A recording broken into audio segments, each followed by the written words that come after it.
नाज़रीन आदाब, महाराष्ट्र और कर्नाटका के इस बुलेटिन के साथ मैं हूं हिना जुबैर। तो चलिए नाज़रीन, बुलेटिन की शुरुआत करते हैं आज की अहम खबर के साथ। जी हां, अब तक पीएम नरेंद्र मोदी की मुखालिफत करने वाले इमाम बुखारी ने पीएम से उनकी रिहाइशगाह पर मुलाकात की है। बुखारी ने मुल्क में ISIS के नाम पर जारी मुस्लिम नौजवानों की गिरफ्तारियों पर नरेंद्र मोदी से तबादला ख्याल किया है।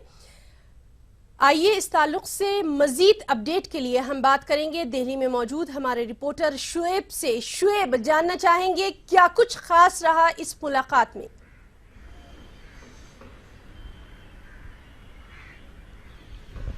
देखिए, बिल्कुल अगर देखा जाए ना तो ये मुलाकात भी अपने आप में ख़ास ही है, क्योंकि हमने देखा था कि इंतखाबात से पहले की बात की जाए या फिर इंतखाबात के बाद भी लगातार जो जामा मस्जिद के शाही इमाम हैं अहमद बुखारी, वो मुखालफत करते आए थे वज़ीर आज़म नरेंद्र मोदी की। लेकिन आज उन्होंने मुलाकात की है, क्योंकि कुछ दिनों पहले ही इमाम बुखारी ने ये ख्वाहिश जताई थी कि वो मुस्लिमों से जुड़े हुए जो मसले हैं, जो मुद्दे हैं, जो मसले हैं, उनको लेकर पीएम मोदी से मुलाकात करना चाहते हैं। और आज हमारी जब उनसे बातचीत थी तो उन्होंने बताया कि करीब 2:30 बजे के वक्त उनको फ़ोन आया और वो उसके बाद वज़ीर आज़म की रिहाइशगाह पर गए हैं और वज़ीर आज़म नरेंद्र मोदी से उन्होंने मुलाकात की। इस दौरान चाहे वो ISIS से ताल्लुक़ रखने के इल्ज़ाम में जो मुस्लिम नौजवानों की गिरफ्तारी हो रही है मुल्क के अलग अलग शहरों से, उनका मामला हो, या फिर AMU और जामिया के अक़लियती किरदार का मामला हो, इन तमाम मसलों पर मुसलमानों से जुड़े हुए जो मुद्दे हैं उन पर बातचीत हुई और करीब आधे घंटे तक ये मुलाकात चली पूरी इमाम बुखारी और वज़ीर आज़म नरेंद्र मोदी की। ये भी उम्मीद लगाई जा रही है कि क्योंकि वक्त कम था और कमी की वजह से शायद बहुत ज़्यादा जो मुद्दे थे कई उन पर बातचीत नहीं हुई। यही जो खास थे, चाहे गिरफ्तारी का मामला हो या फिर जामिया और AMU का के अक़लियती किरदार का मामला है, इन पर बात हुई। तो उम्मीद ये लगाई जा रही है कि शायद मार्च में भी एक मुलाकात हो सकती है। लेकिन ये बात जरूर है कि इस मुलाकात को खास माना जाएगा कि क्योंकि जब एक तरीके से जो दस्तारबंदी का मामला था इमाम बुखारी के बेटे के, उसमें बड़ा विवाद हुआ था। उस पूरे मामले को लेकर वज़ीर आज़म नरेंद्र मोदी को दावत नहीं दी गई थी और पाकिस्तानी वज़ीर आज़म को दावत दे दी गई थी। तो उस पूरे मामले के बाद कम से कम अब जब वज़ीर आज़म से मुलाकात की है इमाम बुखारी ने, तो कम से कम ये कहा जा सकता है कि मुस्लिम जो रहनुमा है या फिर कहे कि जो बड़े मुस्लिम लोग हैं जिन पर कहीं ना कहीं जिम्मेदारी भी होती है पूरे एक तरीके से किस तरह से वो मैसेज देना चाहते हैं या क्या चीज़ें मुस्लिमों के मुद्दों को लेकर उनकी किस तरह से राय है। ये कहा जा सकता है कि इस मुलाकात के बाद सरकार, क्योंकि पूरे मुस्लिम समाज में एक बेचैनी है ISIS के इल्ज़ाम में जिस तरह से लगातार गिरफ्तारियां हो रही है, तो सरकार इस बारे में ज़रूर सोचेगी, हुकूमत इस बारे में ज़रूर सोचेगी। और क्योंकि आज प्रेस कॉन्फ्रेंस भी हुई मुस्लिम तंजीमों की तरफ से इस पूरे मामले को लेकर, और वज़ीर आज़म के पास अगर इमाम बुखारी इस पूरे मामले को लेकर गए तो यकीनन तमाम शुएब मुख्तसर आपसे ये जानना चाहेंगे कि ये जो अहम मुलाकात आज हुई है, कहीं ना कहीं सियासी गलियारों में जरूर इसका असर देखा जा रहा होगा, मुख्तसर जानना चाहेंगे। देखिए, बिल्कुल अब तक हमने देखा है कि पहले भी लगातार जो मुस्लिम उलेमा है अलग अलग तंजीमों से जुड़े हुए मुलाकात करते रहे हैं वज़ीर आज़म से, लेकिन इमाम बुखारी की मुलाकात इसीलिए अहम है क्योंकि हमने देखा कि खुले तौर पर मुखालफत करते रहे हैं नरेंद्र मोदी वज़ीर आज़म की इमाम बुखारी। तो यकीनन इस मुलाकात को अहम कहा जा सकता है कि अपने जो मसले हैं मुस्लिम से जुड़े हुए जो मुद्दे हैं उनको लेकर, क्योंकि अब वज़ीर आज़म नरेंद्र मोदी पूरे मुल्क के वज़ीर आज़म है, वो किसी एक खास तबके से ताल्लुक अब उनका नहीं रह जाता वज़ीर आज़म के ओहदे पर बैठ जाने के बाद। तो यकीनन यही शायद इमाम बुखारी ने भी सोचा और तो कम से कम इस मुलाकात के बाद ये उम्मीद की जानी चाहिए कि अहमियत की नजर से जरूर देखा जा रहा है। बहरहाल इस पर आने वाले रिएक्शंस का भी हमें इंतजार रहेगा। शुएब, इस तमाम जानकारी के लिए आपका बहुत बहुत शुक्रिया। तो नाज़रीन, ये थे हमारे नुमाइंदे शुएब जो कि हमें पूरी तरह से जानकारी दे रहे थे कि किस तरह से आज की जो मुलाकात हुई है इमाम बुखारी की पीएम नरेंद्र मोदी के साथ, उसको सियासी गलियारों में देखा जा रहा है। और अब उर्दू वालों के लिए, खासतौर से शायरी से इश्क रखने वालों के लिए बिल्कुल अच्छी खबर नहीं है। उर्दू के मारूफ शायर निदा फाजली अब हमारे दरमियान नहीं रहे। 78 साल की उम्र में दिल का दौरा पड़ने से उनका इंतकाल हो गया। आज वो हमारे दरमियान नहीं है, लेकिन अपनी शायरी की बदौलत वो हमेशा याद किए जाते रहेंगे। ETV की खास पेशकश। उर्दू शायर निदा फाजली का इंतकाल हो गया है। दिल का दौरा पड़ने से उनका इंतकाल हुआ। वो 78 बरस के थे। रैन सुहाग की जागी पी के संग। वाह वाह, बड़ा शायर है और बड़ी जुबान है। खुसरो रैन सुहाग की जागी पी के संग, जागी पी के संग, तन मेरा मन पीऊ का, दोनों बहे एक रंग। मुशायरों में उनकी मौजूदगी कामयाबी की जमानत समझी जाती थी। निदा फाजली का जदीद शायरी में मुनफरिद मकाम था। उर्दू अदब में उनकी नुमायां खिदमात के लिए उन्हें पद्मश्री और साहित्य अकादमी के अवार्ड से नवाजा गया था। निदा फाजली के इंतकाल पर अदबी हलकों में गम की लहर दौड़ गई है। मुक्तदा हसन निदा फाजली के नाम से मशहूर हुए। उनकी पैदाइश ग्वालियर में हुई थी। इब्तदाई तालीम दिल्ली में हासिल की। उनके वालिद भी शायर थे। तक़सीम वतन के बाद उनके वालिदैन और ख़ानदान के अफराद पाकिस्तान चले गए, लेकिन फाजली हिंदुस्तान ही में रह गए।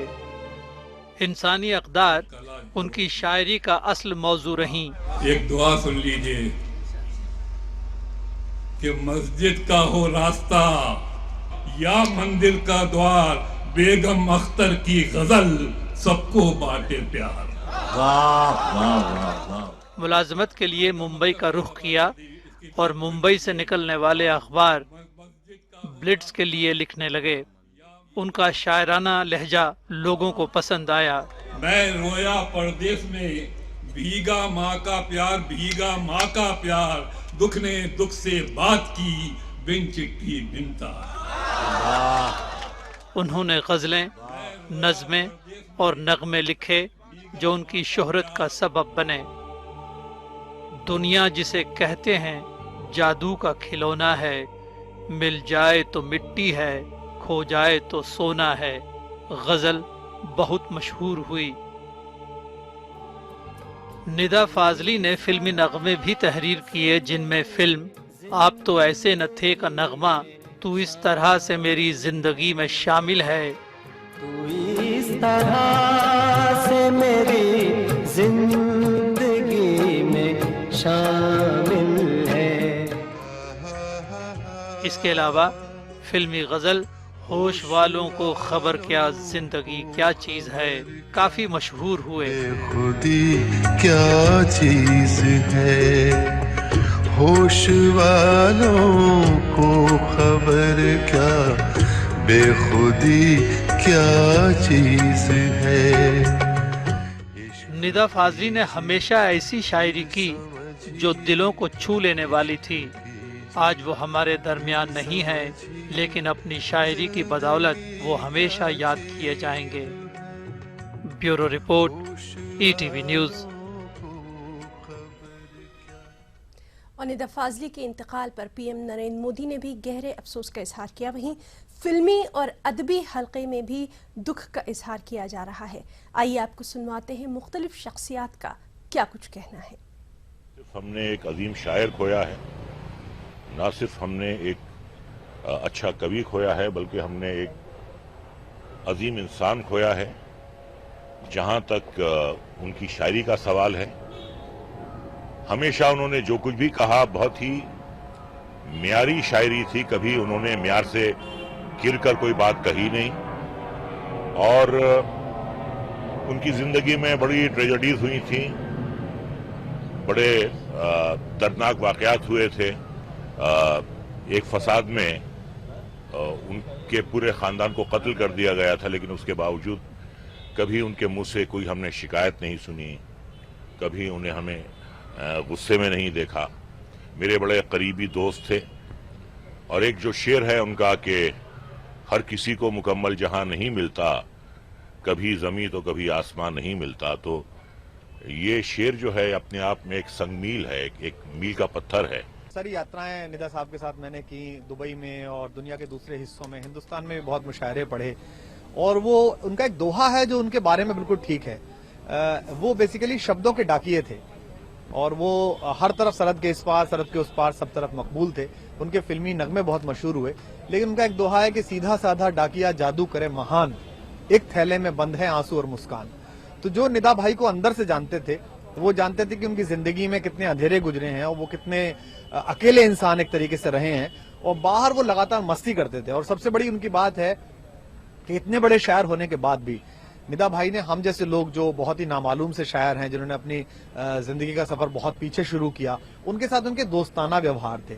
देखिए, निदा साहब एक शायर ही नहीं थे, एक कौमी सरमाया भी थे, जिसे हिंदुस्तान के लोग जिन चंद लोगों पे फख्र करते हैं उनमें एक सचिन जी हैं या लता जी हैं या दो चार और लगा लीजिए, उन्हीं में से एक शायर निदा फाजली थे। नीरज जी जैसे लोग हैं अभी हमारे बीच में, मगर इस बड़ी टीम में एक नाम मेरे सामने आता है निदा फाजली साहब का। ये हमारा कौमी सरमाया थे। ये लाश जो हुआ है सिर्फ उर्दू या हिंदी का नहीं हुआ, बल्कि पूरे देश का लाश। चलिए बढ़ते हैं आगे। पाकिस्तानी अमेरिकन लश्कर तैयबा का रुकन डेविड कोलमैन हेडली को वीडियो कॉन्फ्रेंसिंग के जरिए मुंबई की एक अदालत में पेश किया गया। हेडली ने 26/11 मामले से मुताल्लिक कई अहम इंकशाफात किए हैं। खास रिपोर्ट। मुंबई दहशतगर्दाना हमले में मुजरिम हेडली की हुई कोर्ट में पेशी। लश्कर तैयबा से थे ताल्लुकात, हेडली ने किया एतराफ। लश्कर के मीर साजिद के राब्ते में था हेडली। हेडली हाफिज सईद और ज़कीर रहमान लखवी से हुआ था मुतासिर।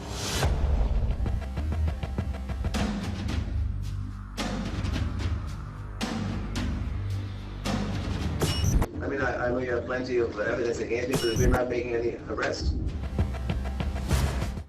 26/11 दहशतगर्दाना हमले के मुजरिम अमरीकी शहरी डेविड कोलमैन हेडली ने तस्लीम किया है कि हमले से पहले इसके ताल्लुकात पाकिस्तानी दहशतगर्द तंजीम लश्कर तैयबा से थे। लश्कर के रुकन मीर साजिद के साथ वो खुसूसी तौर पर राब्ते में था और इसने मीर के साथ मिलकर हिंदुस्तान को निशाना बनाने की कोशिश की थी। हेडली ने अमेरिका की एक जेल से मुंबई की खुसूसी अदालत को वीडियो कॉन्फ्रेंसिंग के जरिए अपना बयान दिया। हेडली ने अदालत के सामने कई इंकशाफात किए। हेडली के मुताबिक साजिद मीर के कहने पर हेडली ने हिंदुस्तान का सफर किया। इसके लिए इसका नाम दाऊद गिलानी से बदलकर डेविड हेडली रखा गया। इसके बाद हेडली ने मुंबई में 7 बार हमले के लिए रेकी की थी। हेडली ने यह भी एतराफ किया कि इसकी तालीम पाकिस्तानी आर्मी स्कूल में हुई थी। हेडली के मुताबिक 26/11 हमले के बाद 7 मार्च 2009 को वो एक बार फिर हिंदुस्तान आया था। 26/11 हमले के कई हकायक को सामने लाने के लिए हेडली की गवाही बेहद जरूरी मानी जा रही है। हेडली ने हमले के मास्टरमाइंड हाफिज सईद और ज़कीर रहमान लखवी से मुताल्लिक कई इंकशाफात किए हैं। हेडली के बयान के बाद पाकिस्तान पर एक बार फिर दबाव बढ़ाने में मदद मिल सकती है कि लश्कर तैयबा का 2 साल का उसने आर्मी ट्रेनिंग कोर्स कंप्लीट किया और उसमें उसे AK-47 rifle, bomb explosion, recce करने सिखाया गया था। उसने ये भी बताया कि उसने एक लीडरशिप कोर्स ज्वाइन किया था। उस लीडरशिप कोर्स में यानी जो हाफिज सईद और ज़कीर रहमान लखवी ये दोनों आते थे और उन्होंने एक जिहाद के लिए यानी भारत के खिलाफ जंग कैसे करना, जंग क्यों करना, ये भी आज उसने कोर्ट में बात बताई थी। 26/11 हमले में मुलविस दीगर मुल्जिमीन की तरह हेडली भी एक अहम मुल्जिम है। अदालत ने 10 दिसंबर 2015 को हेडली को सरकारी गवाह बनाया था, जबकि 8 फरवरी को इसे अदालत के सामने गवाही देने की हिदायत दी थी। हेडली मुंबई हमलों के जुर्म में अमेरिका में 35 साल कैद की सजा काट रहा है। वादे ने कि हेडली ने खुसूसी जज GA सानब से कहा था कि अगर इसे माफ किया जाता है तो वो गवाही देने के लिए तैयार है। जज ने हेडली को कुछ शराइत की बुनियाद पर सरकारी गवाह बनाया था और इसे माफी दी थी। हेडली को मंगल के रोज एक बार फिर अदालत में पेश किया जाएगा। Bureau report, ETV news. इसी के साथ बुलेटिन में वक्त एक छोटे से ब्रेक का, चल लौटते हैं।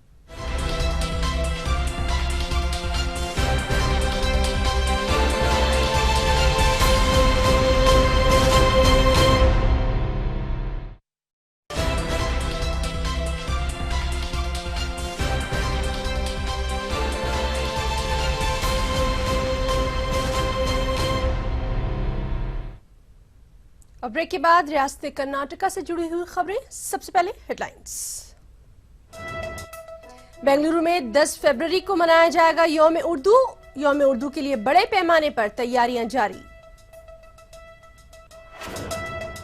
बीदर में BDS को लगा बड़ा झटका। पार्टी के सीनियर लीडर और साबिक MLA सैयद जुल्फिकार हाशमी ने दिया इस्तीफा। हुबली के सेंट्रल रेलवे स्टेशन के अहाते में कदीम इमारत हुई मुनहदिम, मलबे में 6 अफराद के फंसे होने का अंदेशा।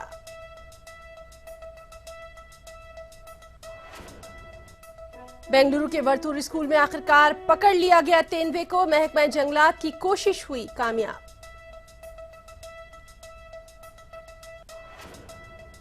और बेंगलुरु के एक रोजा सेमिनार में नई पॉलिसी के मुस्बत और मनफी पहलुओं का लिया गया जायजा, कई मौजुआत पर पेश किए गए मकालिजात।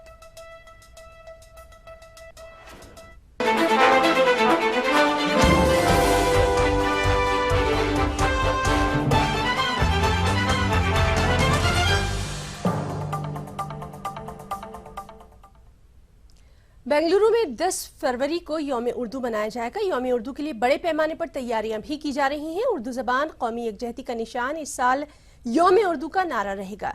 महफिल निसाई, कर्नाटक उर्दू अकेडमी और IMA के इश्तिराक से यौम उर्दू का इनेकाद किया जा रहा है। इस मौके पर रैली के अलावा टाउन हॉल में दिन भर उर्दू के अदबी और सकाफती प्रोग्राम भी मुनक्किद किए जाएंगे।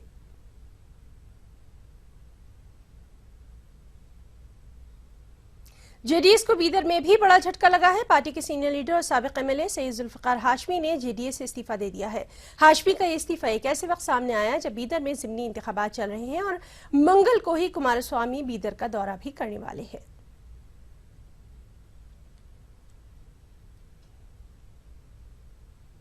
हुबली के सेंट्रल रेलवे स्टेशन के अहाते में आज अचानक एक पुरानी इमारत के मुनहदिम होने का वाकया हुआ। इस इमारत के मलबे में 6 अफराद के फंसे होने का अंदेशा है। JCB के जरिए इस मलबे को हटाया जा रहा है। इस वाकये में चंद अफराद जख्मी हुए हैं। ये पुरानी इमारत रेलवे पुलिस की थी। जख्मियों को करीबी अस्पताल में दाखिल करवाया गया है।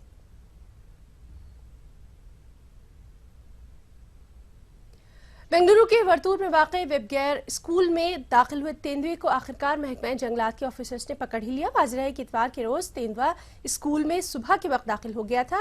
एक कैमरामैन पर भी इसने जानलेवा हमला किया था। कल इतवार था, इसीलिए स्कूल में छुट्टी थी और इसी वजह से कोई नाखुशगवार वाक़या पेश नहीं आया। दरियासना महकमा जंगलात के ऑफिसर्स मुसलसल 10 घंटों की कोशिश से इस तेंदुए को पकड़ने में बिलाखिर कामयाब हुए।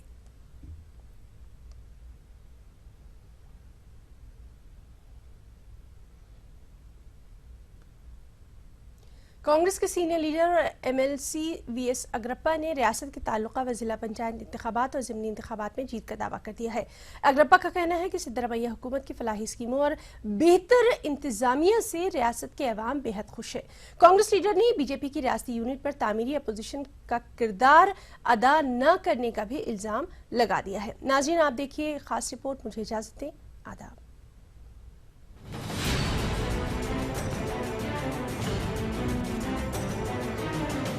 कर्नाटक में ताल्लुका जिला पंचायत इंतखाबात और ज़िमनी इंतखाबात की वजह से सियासी पारा चढ़ा हुआ है।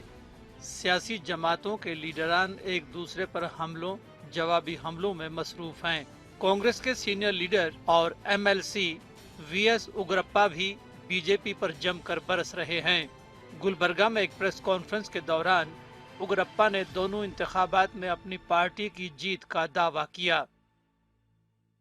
ಬಹುತೇಕ ಎಲ್ಲ ತಾಲೂಕ್ ಪಂಚಾಯಿತಿ ಜಿಲ್ಲಾ ಪಂಚಾಯಿತಿಗಳಲ್ಲಿ ಹಾಗೂ ಈ ಬೈ ಎಲೆಕ್ಷನ್ನಲ್ಲಿ ಕಾಂಗ್ರೆಸ್ಸು ಗೆಲ್ತಕ್ಕಂಥದ್ದು ಸ್ಪಷ್ಟವಾಗಿ ಇವತ್ತು ಕಾಣ್ತಾ ಇದೆ। ಇದಕ್ಕೆ ಕಾರಣ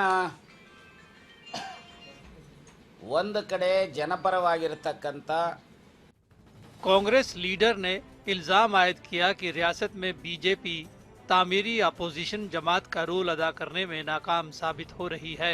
कांग्रेस लीडर के मुताबिक बीजेपी में रियासती सदर की कुर्सी के लिए खींचतान चल रही है। ಅಭಿವೃದ್ಧಿಯ ಪರವಾಗಿರತಕ್ಕಂಥ ಸನ್ಮಾನ್ಯ ಸಿದ್ದರಾಮಯ್ಯನವರ ಆಡಳಿತ। कांग्रेस MLC ने मरकज की NDA हुकूमत पर भी सख्त अल्फाज में तनकीद की। उग्रप्पा ने पठानकोट मामला, तेल की कीमतों, ब्लैक मनी और रियासतों को इमदाद जैसे मौजूआत के साथ हर महाज पर हुकूमत के नाकाम होने का दावा किया।